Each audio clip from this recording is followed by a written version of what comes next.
नमस्कार। सावन के बुधवार की बहुत बहुत शुभकामनाएं। आज की एक बड़ी मज़ेदार कहानी। एक राजा होता है, अपने राज्य का हाल जानने के लिए एक बोरी उठाता है और बीचों बीच सड़क पर रख देता है। सुबह स्कूल खुलता है, मतलब विद्यालय खुलते हैं। उस टाइम में विद्यालय हुआ करते थे और लोग चलना शुरू करते हैं, कोई साइकिल पर, कोई बैलगाड़ी पर, कोई घोड़े पर, कोई बग्गी में, और सबको रास्ते में जो है बोरी पड़ी हुई दिखाई देती है। राजा एक तरफ छुप जाता है।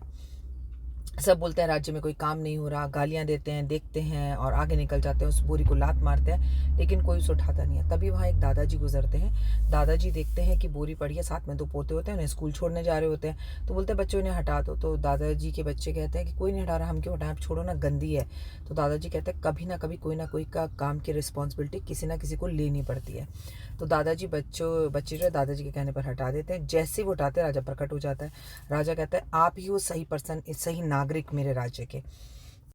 वो कहते हैं राजा साहब हमसे कोई गलती हो गई क्या, हमें नहीं पता था, पर इसकी वजह से ट्रैफिक जाम हो रहा था तो हमें लगा कि हम इसे हटा दें। तो राजा ने कहा इसे खोल कर देखो। जैसे ही बोरी को खोल कर देखा, उसके अंदर सोने की गिन्नियाँ भरी हुई होती हैं। राजा कहता है आज से ये सारी तुम्हारी, गरीबी दूर और इसी तरह से अपने फ़र्ज़ को निभाओ। केवल राजा ही राज्य में बैठकर काम करता रहे, ऐसे ज़िंदगी नहीं चलेगी। केवल आप इस कहानी से समझिए कि नेता ही सारे काम करते रहें, ज़िंदगी नहीं चलेगी। माँ ही घर के अंदर सारे काम करते रहें, ज़िंदगी नहीं चलेगी।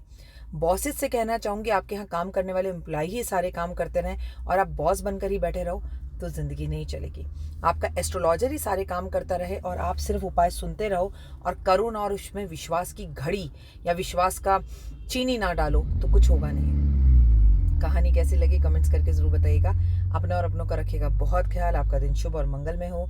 God bless you. Have a nice day, have a nice Wednesday. Love you all.